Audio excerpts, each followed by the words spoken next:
have all the money, and they're not. They are not the biggest company in gaming right now. I will bet you.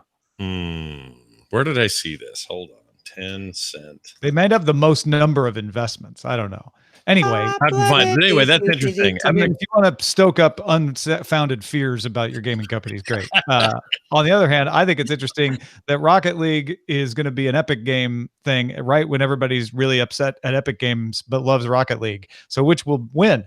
Outrage against Epic's exclusives or love for Rocket League? Well, that's my Rage Against the Machine cover band. It's a pretty good cover band. Tom Morello. Outrage Against the Machine. Here's the thing, though. Epic is outrage. They're trying with their 88% or their thing where they say they'll quit snagging exclusives if Steam changes their revenue model.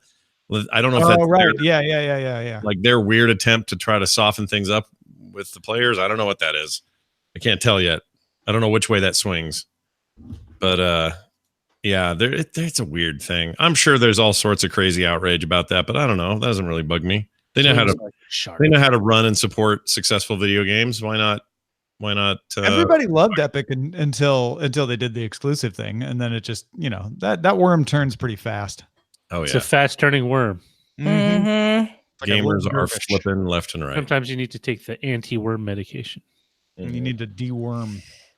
What movie where they put electrodes in the ground to make the worms? It's too close to home. Oh, you mean earthworms? Was that called earthworm? Yeah. Well, you electrocute the ground and earthworms come up. Gaming is like that. Every piece of news just makes the worms go and come to the surface. By the way, Fitbit beat its Q1 revenue expectations because of smartwatch growth. Good news for wearables. Fitbit. Also, I'm so sorry that I missed the show with Ayaz yesterday. I know. We'll do it again, though. Yeah, of course. And thanks to everybody for holding it down for me. Yes, no problem. How is Otis? Well, he's okay. He's not great. It's nothing serious, though, right? Yeah, he just has.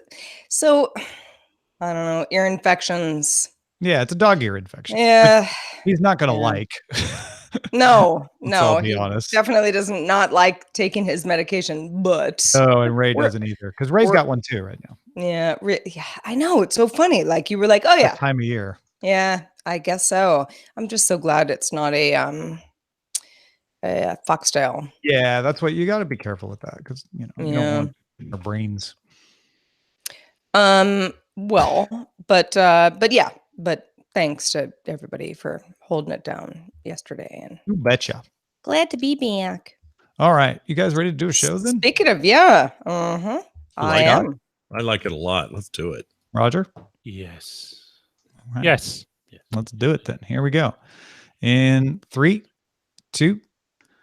Reese Kenworthy has supported independent tech news directly for 5 years. Be like Reese. Become a DTNS member at patreon.com/DTNS. This is the Daily Tech News for May Day, May 1st, 2019 in Los Angeles. I'm Tom Merritt. And from Studio Feline, I'm Sarah Lane. From a way too cold May 1st in Salt Lake City, I'm Scott Johnson. And making sure I don't forget my wife's birthday today, I'm the show's producer, Roger Chang. You can easily remember it. It's always on International Labor Day. Yeah. Happy Labor Day to the workers of the world. Happy birthday. not a birthday. It's different. Let's start today by telling you we're going to talk about whether Slack has actually made things worse or better as far as communication, and then tell you a few tech things you should know.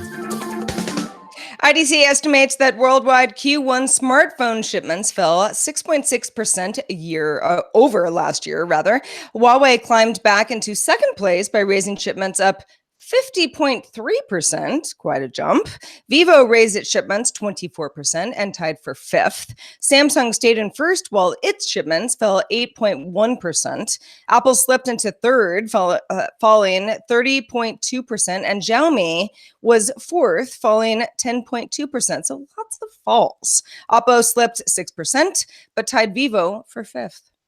Wow, it's the worst horse race I've ever heard of. Speaking of Huawei, Nikkei reports Huawei plans to launch an 8K television with a built-in 5G connection by the end of the year.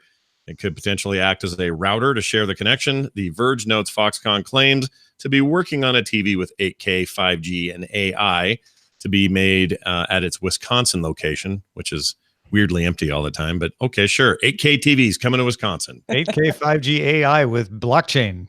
I try to fit more buzzwords in there. Nice. Researchers at Cisco Talos said attackers have been actively exploiting a critical zero-day vulnerability in Oracle's WebLogic server since at least April 21st.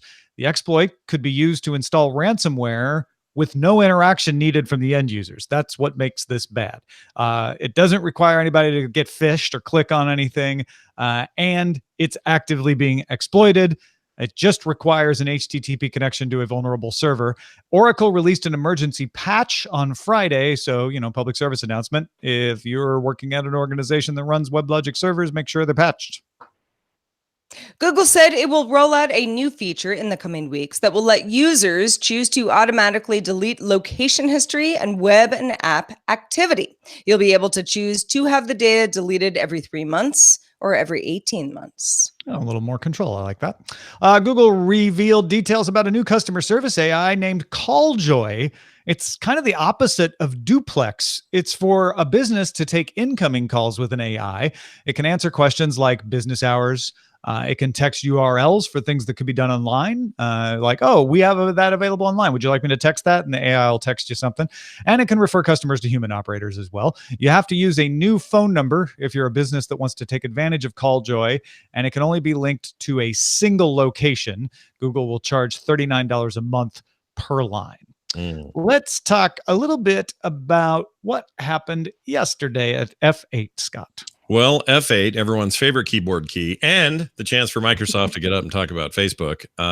As mentioned yesterday, Facebook CEO Mark Zuckerberg emphasized privacy in his address at the F8 Developers Conference, and that privacy has woven in as a theme in all the product announcements.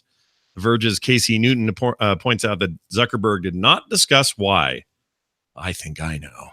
Anyway, but in a New York Times interview to Mike Isaac, Zuckerberg noted that the amount of stories shared is expected to outnumber the number of feed posts this year. That is to say, on Facebook. He also did not address many of the questions put to him in a conversation last week with historian Yuval Noah Harari. Especially, does Facebook want to connect people for any particular purpose, or simply to keep them looking at a screen? I said that last part very. Well, Harari was being much less dramatic than Scott when he asked the question, and I think he was asking it sincerely, which I commend Zuckerberg for engaging in that conversation with Harari. Right, Harari did not play softball with him. However, I think Casey Newton is tying this all together to say, sure, Facebook is pivoting to privacy partly because that's what its audience wants, and Facebook wants whatever its audience wants. If its audience will do more things that are private, by golly, they're going to deliver more privacy because that will lead to more interactions. Whatever spends more time watching the screen, as Harari put it, is what Facebook wants to do. So I would like to hear more of an answer to that myself. Does Facebook want to connect people for a purpose, or just to, addict them to Facebook? Well, I mean, obviously Facebook is not going to say, oh, it's the latter. But I think it's an interesting question that has been going on for quite some time, but at this point has to be addressed at something like F8. Yeah, give it. We know that you really just want to make money off us, but you need to meet people halfway, I think, and tell them like, okay, but we can make money doing something that is good for all of us, and that you're not hearing anything like that from Facebook. All you're hearing is, let us tell you what you want to hear, privacy. Yeah, and their early days were more than just about getting people to stare at a screen. I'm sure that they were. I'm sure that when Facebook was being formed, Zuckerberg would tell you that it was just this exciting thing about, what if everybody could be in the same place, and what if we could all have a conversation? All the faces of women at Harvard, right? What if we did that? But it's changed, and what it's changed into is a multi-billion-dollar enterprise. And so, yeah, at some point they have to admit they just need our faces. But it'd be nice if they had a more altruistic sort of plan for us all. In the same Facebook vein, slightly. Those of you who don't listen to Tom and Scott on Current Geek, well, you're missing out. But you also may not know that Scott has a fascination with thinking about the number of people in old movies who are now deceased. Sometimes everybody in the whole cast of the movie. Well, Scott, a study from a scientist at Oxford University estimates that Facebook, at its current growth rate, will have 4.9 billion dead members by 2100. Many of us will be dead by then as well, but just look at the numbers. In a bit of twisted statistics, if Facebook stopped growing right now, which it probably won't, it would mean more dead members than living Facebook members by 2070. So right now, you can choose a legacy contact and accounts can be memorialized after you're gone. The Oxford scientist said that Facebook should invite historians and archivists and archaeologists and ethicists to participate in the process of curating this very large volume of accumulated data that we leave behind, because we do in many cases. Quote, deceased may outnumber the living if current growth rates continue, raising questions about what happens to our data. So I probably should give a little background. When on Current Geek, I have this thing I just can't stop doing, which is we'll watch something for our film festival about really old movies. We'll see Casablanca, for example. Yeah. And I will notice that nobody there, including camera people, are alive. They're all gone. The big crowd in the restaurant, gone. Every single one of them. Nobody's here anymore. And so I don't know why that's interesting to me. It just is. And I see it all the time. Yeah, I mean, it's interesting, especially because, these are like classic movies where nobody involved directly is around anymore. Yeah. But here is their art, and it's a modern version of art, and yet they're gone. So I feel like now that we're finally getting to that place in modern, kinds of art, be it film or whatever, I find that super fascinating. Well, in this particular case, it's even more interesting because if there are that many people who were Facebook users and then passed away, what is that data? Where is it? And what will happen to it? I mean, I know it's on servers, but what will happen to it eventually? Will anything happen to it? Is it planned for by anybody? I know that there are services out there you can pay for that will automatically email all your friends your important data, and they can go to Facebook and log in and get your stuff. And I know there's ways to do things around the periphery, but most of that stuff just sits there, and maybe we don't care. I don't know. It's just this ephemeral thing. But I mean, Facebook's taking some steps to try to, figure out, okay, so what happens? Someone goes away, is someone designated as the person who now runs the account? If there is not that person, let's make sure that the data is protected in some way. But yeah, I mean, it's kind of morbid, but it's a real thing that Facebook has to think about, particularly because many people on Facebook are not young. And if you don't leave a legacy content, Facebook won't give the family access to the account because they're protecting the privacy of the person who's dead. That needs to change. There are privacy rights for the survivors that exist in a dead person's account, but those are the people trying to get into the account usually. So there ought to be a method for that to happen. There's just a lot to be sorted out here, especially for accounts where there are no longer any interested parties in the survivor. And at what point does the rights of a dead person's account revert into the public domain and become part of the historical record, which it can be very valuable for? So yeah, I think this is a really interesting question to bring up. And in theory, it's us who will have the most data in there, our generation, because we're the ones that have put the most into it. My 80-year-old mother has barely got a few years into Facebook. We're going to have a whole lot more in there. So yeah, it'll be weird to see what they do. Well, for years, there has been a lot of fear and uncertainty and doubt about what border agents might do to you regarding your electronics when you return to the country. Technically, the Customs and Border Control Agency asserts that it has the right to search any device without a warrant. In practice, it rarely does, but the incidents have been rising. There have been notable single incidents. For instance, back in 2017, if you recall, there was a NASA engineer who felt he had to allow Customs and Border Control to search his device, even though it had classified data on it that he was not allowed to let anyone else see, including Customs and Border Control agents.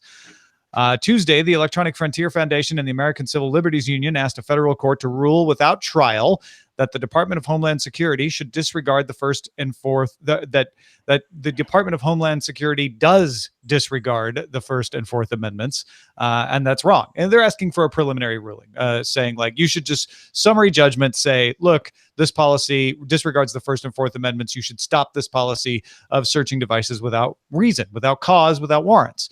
The motion cites statistics that Customs and Border Patrol searched 33,295 devices in fiscal year 2018, and that is up 9% from the prior year. Keep in mind, Customs and Border Patrol processes more than 1 million passengers per day. So you're talking, close to 400 million passengers per year. 33,295 devices is a very small percentage. But what the EFF is pointing out here are two things. One, the number is going up, and there's no they could be targeted for any reason, and maybe that shouldn't happen. Maybe they should be required to have a warrant or cause. And we're talking about returning U.S. citizens here. Forget, actual travelers and visitors from other countries. 9% struck me as a small hike from the previous year. I don't know how the rest of you feel. I mean, any hike is not great, but yeah, I also would see 9. Not that it would be an anomaly, but let's see what it is next year. And if it continues on an upward growth, then it's not a fluke. But 9% doesn't strike me as a huge increase either, I guess. I don't know. I don't know why I feel that way either. It just doesn't seem like a big number to me. I think what the EFF is trying to point out is this problem may be small, but it's getting bigger. And maybe we should nip it in the bud before it becomes a bigger problem. And they're not. Yeah, they're not. Yeah. And granted, if you're not from the U.S. and you're like, wait, is my device going to get searched? It could. Again, chances are it won't. The predominance of the chances, again, 1 million per day, 33,000 searched in the highest year yet. It's 33,000 searched over a year. It's a pretty small percentage. But the question isn't how often is it happening, really. The question is, should it happen at all? Should they need a warrant? And I agree. I think I don't know if they do or not. I'll tell you this. This is a little unrelated, but I got through the TSA to and from Anaheim last year with a pocket knife in my bag that I had forgotten about. That's not border. That's not border. I know it's not. I'm just saying, I shouldn't be able to get a knife through the freaking TSA is my point, Tom. That's like saying, the U.S. military has drones, but I was speeding the other day. I know. That's why I said unrelated. I'm just saying. It's not that unrelated. It's supposed to be security reasons, and they're bad at it. These are entirely different agencies doing entirely different things. Right, no, but but to your point, Scott, there have been times where, I don't think I travel with knives that I know of, but, I travel with a lot of podcasting equipment that confuses TSA. And most of the time they're like, all right. You guys are talking about the TSA. That doesn't bear in any way on the Customs and Border Patrol agents. Well, you're right. All right. Yeah. The only reason I'm making a big deal about this is we're not talking about searches like pat downs looking for knives. We're talking about Customs and Border Patrol saying, do you have a phone on you? Hand it over. Right. Yeah, you're not going through a metal detector. You're not have a list of things that make sure you don't have this in your bag. No, this isn't that at all. This is I've decided that maybe you're suspicious, maybe you're a journalist and I don't like it. So please give me your phone and I want to copy all the data off it. That's not something the TSA is going to do. Sure. But when you're talking about going through some sort of metal detector, and you're saying in this case, not the case. Okay, well, if I'm a NASA engineer and I have a data that's very important, and somebody doesn't see it, what happens then? Well, they can search through your bags at customs, right? Sure. But it's not a metal detector situation. And so what the NASA engineer was doing was trying to cooperate and be like, hey, you know what? I just want to do what I need to do to get back in the country. I ate an avocado in Las Vegas last week. Nothing to do with this. I'll say. Was it an Indian avocado? No, it wasn't. It looked like, you know what it actually looked like? It looked like one of Daenerys's eggs from Game of Thrones, if you want the truth. It looked like one of those. I only ask because our next story is about India. Oh, well, let's talk about it. India is taking over the lead from China in fintech funding. Total value of the funding rounds in China dropped 87.56% year over year from 1.54 billion to 192 8.1 million. Meanwhile, India saw a record 286 million fintech investments. Overall, fintech investments in Asia fell to a 5-quarter low. Kind of interesting, right? Yeah. Granted, the bigger story here is that fintech investments in general in Asia have fallen quite a bit because China had 1.54 billion last year, and India now has the biggest at 286 million. But it also means that India is holding against that trend, which I think with all the payments processing as such an important factor in India right now, I think that is very noteworthy. Well, on the subject, somewhat, Apple Q2 revenue fell 5%, but still beat expectations. International sales accounted for 61% of revenue, and services reached an all-time high of $11.5 billion, which Apple says accounts for 1/3 of gross profits. iPhone and Mac revenue fell, but iPad revenue rose. iPhone revenue accounts for 53.5% of Apple's total. Not super surprising, down from 61.4% a year ago. So it's still over half. Tim Cook said that Apple Wearables also grew to 50%. Yeah. So the important part is Apple wants iPhone revenue as a share of Apple's total to go down. They want to be able to tell people we're not entirely reliant on iPhones, because then if the iPhone market just plummets, they're not messed up. So two things important here. One is wearables growing close to 50% is good growth. You want to see AirPods, watches sell in larger and larger numbers. We just found out right before the show that Fitbit had a great revenue, which means wearables are on the rise.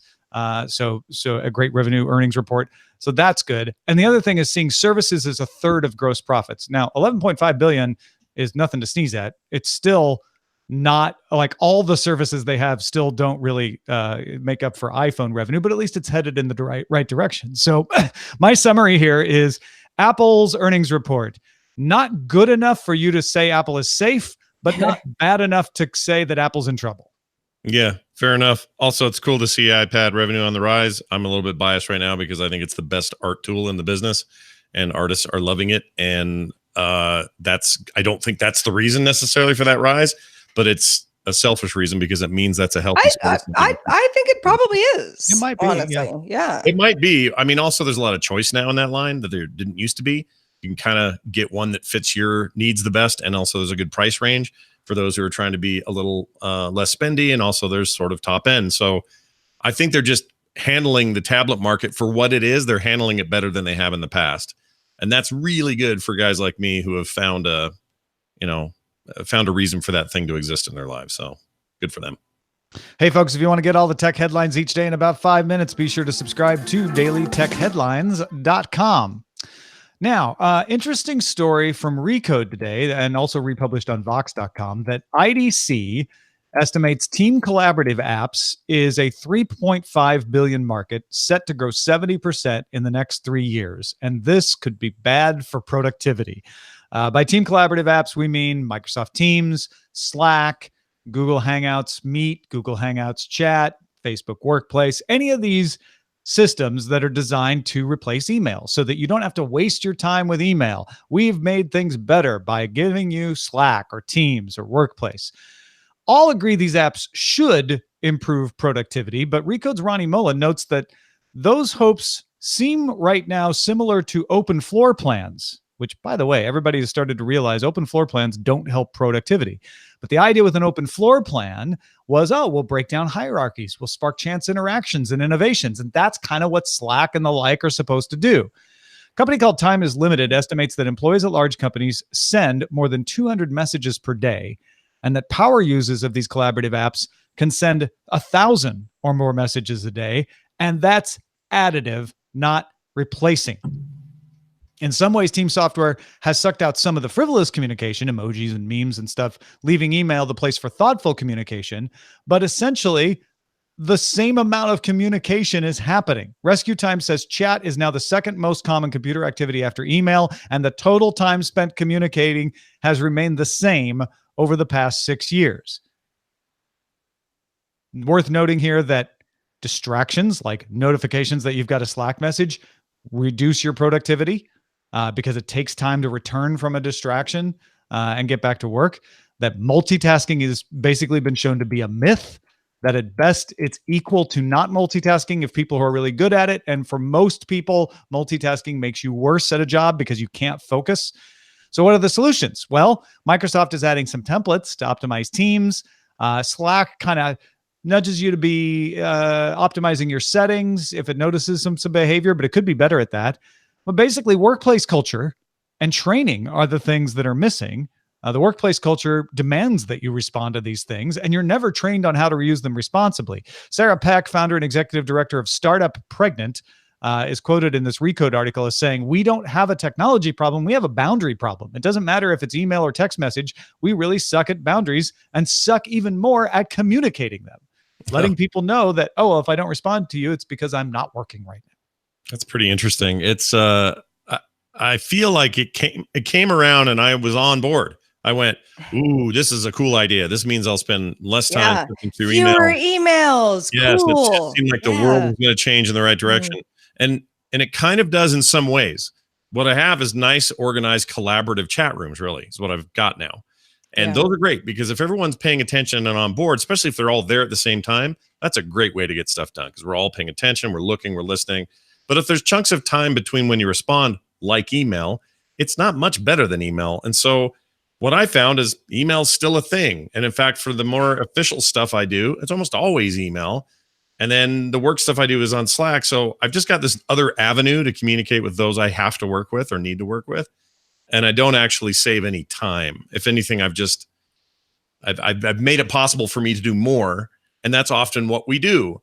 You know, I was saying earlier before the show, back in the day when Lotus 123 happened, every accountant on the planet thought this is the death of our industry. We are going to have to get new jobs. What a waste of a CPA degree that we got, blah, blah, blah. And the opposite happened. It created so many new jobs, and most people who had one kept them. And it just meant we had more to do now, and we could do it faster and more of it. So this is a microcosmic version of that, but I think that's what this is. And at least that's how it's affecting me. Yeah, you know, it's funny. You know, for our purposes on DTNS, we have a Slack channel. We use it regularly. It's very, very helpful. That's where I know everyone's going to be. If someone's little green dot is not, you know, if it's not green, I know like, okay, well, they might be away, but they'll be back pretty soon. And you know, so we've made it work for us. It is a very good collaboration tool. However, it's also a lot of, there's like the haha Giphy stuff, which I am a total, I'm well versed in how silly that is, but you know, it makes everybody laugh. It's sort of a glorified texting tool for the most part. Yes, you can share files, you can, you talk to folks and it's real time and the whole thing, but it feels to me like, all right, it's AOL Instant Messenger, but just like cooler. Yeah, you also get like channel fatigue. People talk about having 80 channels. Rich Stroffolino, who does Daily Tech Headlines, said that one of the companies he contracts with has an 80-channel Slack, and he's expected to keep up on all of them. Yes, That's insane. Yeah. I mean, it's not only too much, nobody could do that. What's crazy about that is it's not only insane. Slack doesn't let you delete those channels in any sort of easy way. I don't know if you guys have ever tried this. You can hide them. Channel. Yeah. It's horrendous how you have to get rid of a channel. So that's just Slack. I know others do it differently, and we could have conversations about all of their ups and downs, but 80 is crazy. You've got to like, I don't know. I mean, 10 is crazy. I agree. But like back to your point, Scott, about how Slack was, and again, we're using Slack as an obvious they're the leader, so it's easy, right? Yeah, exactly. Went public. Everyone's talking about Slack right now, but the idea that it was sort of like replacing email. However, and this just happened to me the other day where I had something that was, it was kind of important that I had to deliver to somebody. And I could have delivered it on Slack, but I was like, well, email is just like more official.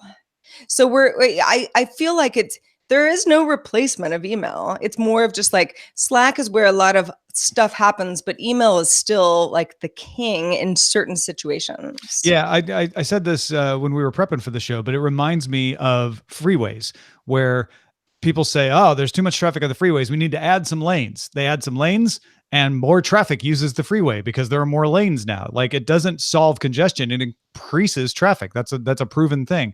It also reminds me of spam because it doesn't cost anything to send any of these messages. So when you're using email and Slack and you have two different ways, you might use both of them. You might communicate twice as much because it doesn't cost you anything but time to do it.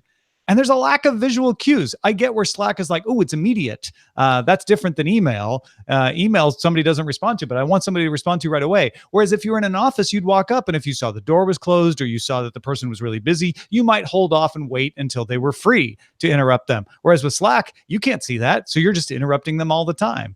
And I think it's absolutely right that we need to learn how to use these tools and how to know when it's proper to use them, how to know properly how to respond to them, when to have notifications on, when to have notifications off. I flatter ourselves that we use it pretty responsibly on DTNS, but I think even we could probably learn some things from just the general intelligence about what are the best practices. It's weird because I feel like it's going the direction of that open air office thing that turned out to be not so great. Yeah.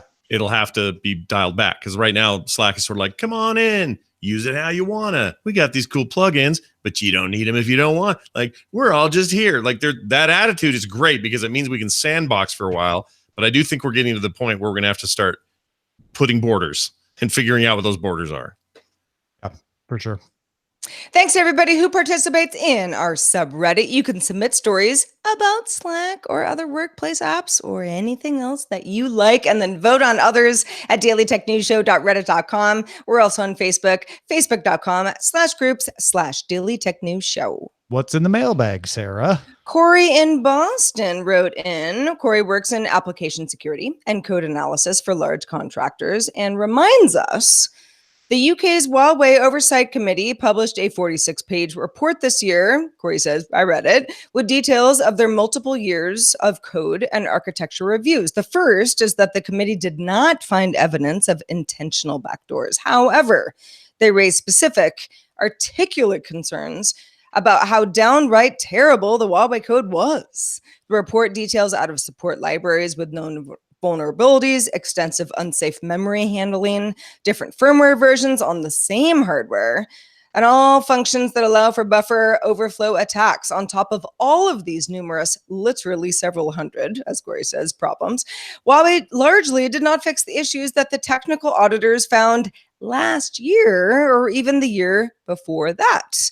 They're simply not improving, even with independent auditors giving them specific directions. So Corey says, TLDR, no malicious backdoors, terrifyingly bad software practices, and companies absolutely should not use Huawei network infrastructure. It's not worth the risk. Crappy code is just as bad as malicious code if you're trying to protect your networks. Yeah, we actually talked about this when that report came out with Justin Robert Young, I believe, on the show. And our I can't remember if it was our title for that show or if it was just the joke we were kicking around, but we were basically saying like, Huawei, maybe or maybe not spying, but definitely not very good at making this stuff. So thanks for the reminder, Corey. That's good stuff. Absolutely. And thanks also to Scott Johnson for being with us today. Scott, what has been going on with you? I heard you had a nice weekend. Yeah, we had a really fun weekend in Vegas. It was nice to see some DTNS fans there as well. Tom and I were both there, had a great time, and always have fun with this community. Looking forward to whatever we do in the future. So huge thanks for that. These days, I'm just kind of catching up after being gone for so long and looking forward to my next sit down with Patrick Beja for an episode of MVGB. That's the monthly video game briefing, which he and I record on a monthly basis. And it's awesome. If you are a part-time gamer or somebody who's just interested in the world of gaming and wants to know what's happening out there without being some sort of hardcore player yourself, that's what that show is. And you can find it over at frogpants.com/MVGB. And I hope you do. It's really good. Hey, it's May 1st. Thank you, patrons, for supporting us on Patreon. We did not get our one more than last month this month, but we will try again this month. And there's still lots of great things that you can get. In fact, we don't mention it as much recently, but if you stick as a Patreon supporter at DTNS for 3 months at the master or advisor level, you get a perk. A bunch of people have already got those perks. It's a mug at the $50 level, or it's a poster at the $30 level. And those posters and mugs have been drifting out there. You may have seen some pictures on Twitter. So if you can upgrade, if you can afford to support us, you get a few other perks as well that are detailed there, like special episodes and the like. And you can also be in the running for a mug if you stick at that level for 3 months. You can find out more about that at patreon.com/DTNS/merch. And if you have feedback for us, our email address is feedback@dailytechnewsshow.com. We're also live Monday through Friday at 4:30 p.m. Eastern, 2030 UTC. Find out more and tell a friend at dailytechnewsshow.com/live. Back tomorrow with Justin Robert Young. Talk to you then.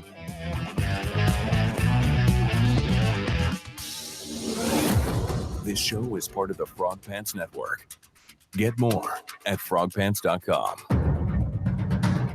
Diamond Club hopes you have enjoyed this program. Woohoo! Woo! I'm going to Slack you all to tell you it was a good show. Oh, good. Good. Don't email me, though. That's an old way. Yeah, no, don't do that. I like that we almost got to the point where we're like, email, the old-fashioned way. I appreciate getting a good email, the way people used to talk about appreciating getting a letter, you know? Yeah. It's funny how that's kind of cycles forward. It is. Well, it's fine. Like I really do sometimes feel like, ooh, when I get an email now, I'm like, Right. okay, they really mean it. Yeah. Whatever. Yeah. Like whatever is being conveyed is like, this email. is, yeah. Not just an emoji or a meme. Right. They Yeah. really care. Mm-hmm. Yeah. So we have Data of the Dead as our leading title suggestion. Yeah, that's not Stop bad. slacking. Oh, I like that one. Mhm. That was pretty good. Check it and see. Don't be such a calljoy. Oh, I was going to say my call joys keep dropping off my Switch. I can't figure it out. I got to buy new ones. Ooh, this one's not bad. Slackluster. Oh, it's not bad. Ooh, like Yeah. that one. Epic slacking is another good one. Cut me some slack. Slack is for slack. Well, we got a lot of slack ones in here. It's good. Building borders around apps. I also feel like, I mean, it's not really, it's sort of beside the point, but it's called Slack. You know, like we're so used to using it at this point. Mhm. It's like the name of the program is Slack. Cut And me that's- some slack. Yeah, it's the irony isn't lost on me either. What's funny is too, like there's equal irony over on Discord, which I meant to actually bring up, but I didn't. But Discord is becoming this very community-driven thing that I must use for shows, Mhm. For all of them and in separate ways and stuff. And the irony of that name is not lost on me because you're supposed to be providing a good, healthy communication platform, but it's called Discord. So Yeah. Right. Well, Slack and Discord, I don't know, it's weird. there's a funny connection to sort of alternative press classics of the 70s and 80s. Slack was like a main component of the Church of the Subgenius. I don't know if you guys have ever run into that. But No. Slack was sort of their mystical thing that you were always cultivating in the Church of Oh. Subgenius. And Discord always reminds me of the Principia Discordia by Malaclips the Younger, which was this kind of cool like alt press thing in the 70s that inspired the Illuminati trilogy by Robert Anton Wilson. So it's this whole subculture connection. I don't know how much of it is intentional, how much of it is just coincidence, but I like a good conspiracy, so I'm going down there. yeah. Yeah. So stop slacking or Slackluster. I like Slackluster personally. Same. All Yep. right. Yep. Okay, one more choice then, because MDTA UK submitted both a version that's spelled TER and a version spelled TRE. Oh. TER. Yeah. TER? All right. Yeah. Very Yeah, American. what is, this is America, Tom. It's no metric system situation. Come on. That's the metric spelling. Out of here. So kill a Slackluster. All right. Just a anything for a good day internet Hmm. excites the senses. In fact, Data of the Dead. Kind of like that. Data of the Dead. I mean, I'm so everything in my life is like based on like Game of Thrones memes. So I'm like, Mhm. Date of the Dead, that sounds good. Yeah. White Walkers, got it. Got Yeah. it. Yeah. Yeah. Love it. Nailed it.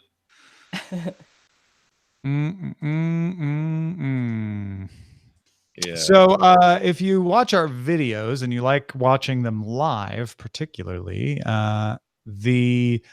the old Twitch tests have been going on, and we have another one coming up on when is it a Friday? I think Friday the 10th. Yeah. Friday, May 10th, we'll be testing our Twitch live. We've been doing them on Mondays, but we're going to be doing this next one on a Friday. So Friday the 10th, twitch.tv/gooddayinternet, if you want to take a look at that. And then a lot of people have been wondering, like, wait, which days do you stream on Twitch and which you don't? It's all tests right now. So it kind of is just going to change around.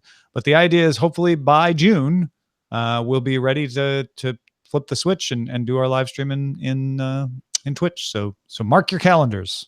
Very nice. Nice lead up. I like it. Yeah, just circle the entire month of June. I think it's probably be June 1st, but we'll see. Get your hype on, son. Get your hype on. Get your hype on. Hype on. Get your hype. Get your hypodermic needles. Hypodermic needle. Hypodermic needle.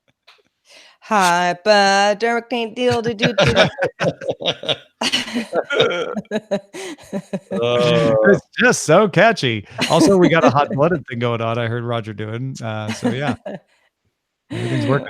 Blooded. And then you can sit anything. It's like hot soup. Check it. Wait, I'm sorry. Who did we realize sang that? Foreigner. Foreigner. I'm foreigners. Is it from the album 4? No, No, it's I from don't think so. a different album. That's it. That's- Okay, so the Waiting name for a Girl Like Foreigner You. is another what? And like Foreigner had quite a few hits, It's right? from Double Vision. My apologies. There's no one of the, that's one of the hits yeah. right there. It's one of the hits. I feel like that was a Burger King commercial at one point.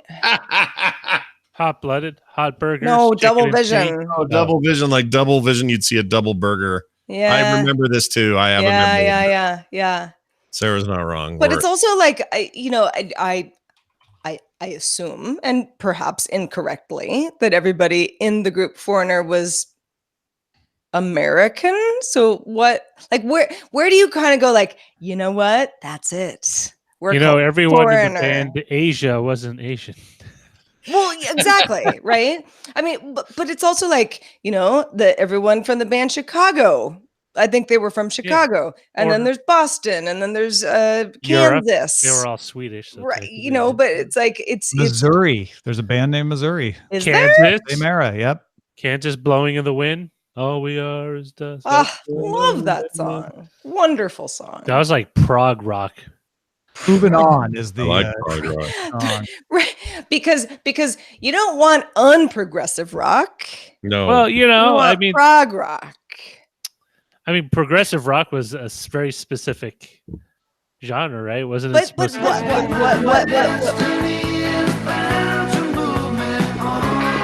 Not too long ago. Missouri? That's Missouri. That's Oh. Missouri. Yeah. Would we call that progressive rock? I don't think so. I don't know. Classic rock. Classic rock, yeah. Just like new wave is now But what classic is rock. progressive rock? Like, what's progressive? I thought How progressive are we was progressing? I thought the progressive was the progression of start out small and end up really wall of sound by the end. Do I have that wrong? I it's a didn't. I broad- never thought of it that way. Progressive rock, or this is according to Wikipedia, is a broad genre of rock music that developed in the UK and United States from the mid 60s forward. The term was related to the style, which was an outgrowth of psychedelic bands who abandoned standard pop traditions in favor of instrumentation and compositional techniques more frequently associated with jazz, folk, or classical music. Yeah, so I always thought it was a reference to, which I never understood really, but a reference to some sort of like where we have progressed beyond classic rock. Well, So- additional elements include lyrics that were more poetic, technology that was harnessed for new sounds, and music that approached the condition of art in the studio rather than the stage, became the focus of musical activity.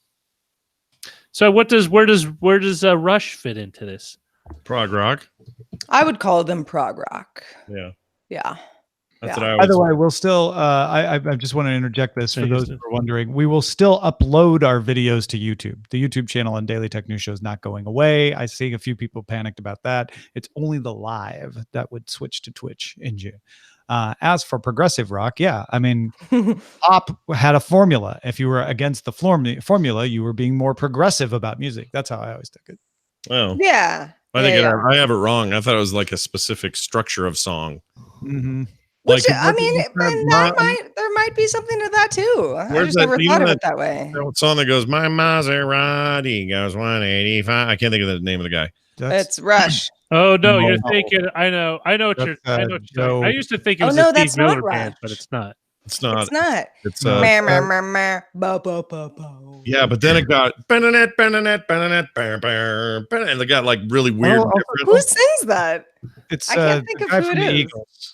Oh, is it not Don Henley? Not Don Henley. No, Not no, Don no. Henley. Thank you, no. Theater Monkey. Joe Walsh. Joe Walsh. That's it. Ah. I thought that rock. song. I thought that song. Classic rock. I thought that song was totally prog rock, but maybe Mow, mow, mow, mow. That was a great song. it is a great song. Yes. And yeah, very much not Rush, but it was odd. It was an odd song. It's Yeah. the kind of song where everyone's like, I don't know who sings that.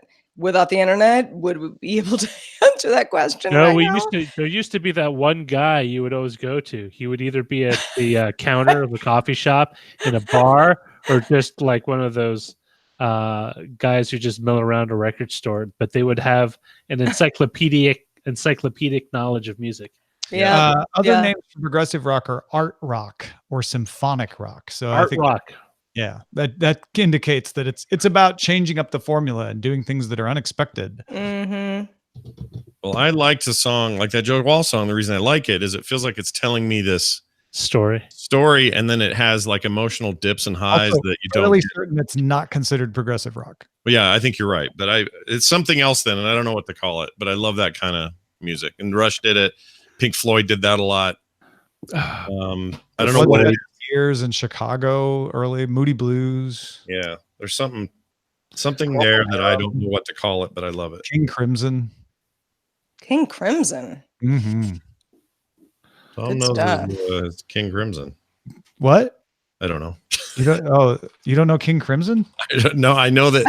I That's know the Crimson King from the Dark Tower series. Oh no, King Crimson is definitely what I think of when I think of art rock. Really? Yeah. All right.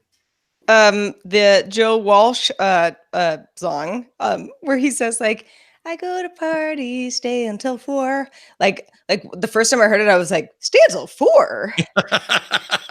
It's really late. And Or then it's like, very yeah, early. he can't leave because he can't find the door. Where I'm like, that's like a horrible party. Like, Don't you have this is somewhere to be frightening. tomorrow or Yeah. that morning? Like, don't you have a job? or Yeah, like school? don't. Yeah, like get out of there. Find the That's window or always, that's the something. one phrase that always kind of had my head spinning, is where someone would ask you, "Don't you have somewhere to be?" Like, what does that imply? King Crimson. Red. Catchy, huh? It is. It's a baby shark. Has all those chords I expect from that band. 4 a.m. Do do do do. do. So Wait, so what Baby does Shark. Blue Anyway, Oyster? Not considered progressive rock. Then what does Blue Oyster Cult come in as? oh, they're like very classic rock. Yeah, they've got some prog rock feel to them, but I think that I just think it's weird because they did a song about Godzilla, yeah, and that's always stuck in like, I guess, yeah. Pink Floyd is definitely prog rock. The genres are hard Yeah. rock, heavy metal, occult rock. I've never heard of that one. Ooh, a cult. Pop rock and Old progressive rock. rock. Oh yeah, no, Schnago's got it. Yeah, Emerson, Lake and Palmer. Sure. Who Cool. sang what? Who sang? Oh, Oh, what did like, Emerson, Lake and what Palmer did- sing? Uh-huh. I'm trying to remember any of the names of their songs. Because I know I know them, but I can't think of like the big hit. but there is one. I can't either. I remember they reformed as Emerson, Lake and Powell in the 80s and had a hit, but that is not their big hit. That sounds like a British like electronics company. From the beginning, Fanfare for the Common Man, Lucky Man. Fanfare for the Common. They ripped Oh, that off. Lucky Man. I'm a lucky Yeah, I man. know. That's a good song. Mm-hmm. What was there? Emerson, Lake and Powell. I just remember because it was one of those things where I found out about Emerson, Lake and Powell because I was a kid and top 40 music and all of that. And then I remember older people being like, Emerson, Lake and Powell. Oh no, that's like a pale imitation of Emerson, Lake and Palmer. So Yeah, what was Starship. it? A just somebody got swapped out type thing, But as you might expect, it was Palmer for Powell. right? Mm-hmm. No, it's like Jefferson Airplane, then Airplane, then Starship. Jefferson Starship. Starship was the worst. They're the worst. But Jefferson Airplane was cool. Yeah, but Jefferson.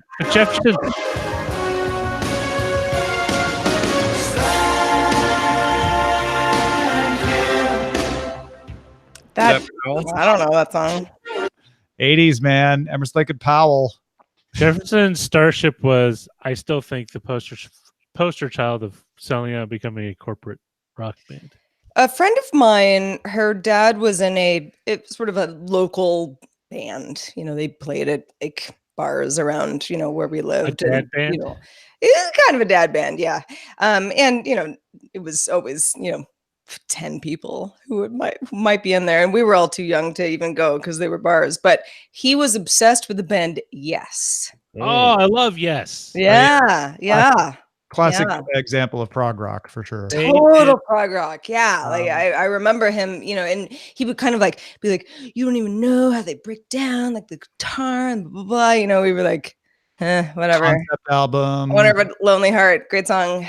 Yeah. Well, they did. They were well known for their album covers because it was always like this weird airbrushed kind of fantasy or new agey feel. But they also did the soundtrack, or gave music that they had licensed to the guys who created Homeworld, that RTS, Space RTS. Oh yeah, Oh. I love that game. The Oh, Ladder great, album, yeah. Ladder. It's a song to the game. Yeah, it's it's based on a classical song though, right? Like Yeah. I think so. I know this Adagio for Strings by. Well, that's the opening, but like at the end during the credits when they play the song, it's a Yes song. Right. And no, it's just actually that's one thing that struck me is how many bands over the years have lent their soundtracks, like will score music for a game. Oh yeah, Because like ever since Trent Reznor with, was it Quake? Quake 1. Yep. Where everyone's like, yeah, this seems like a cool thing to do and doesn't seem too gimmicky. Well, now Another it's cool fully thing to orchestrated. do is to say goodbye to the video folks. Well, I guess it's not too cool for the video folks, but it is something we have to do. Yeah, you know, depends. Depends on the But video. at least to acknowledge that we're saying goodbye, to be polite about that, and to let the audio folks to stick around. There's more to come. More to come. There's more to come.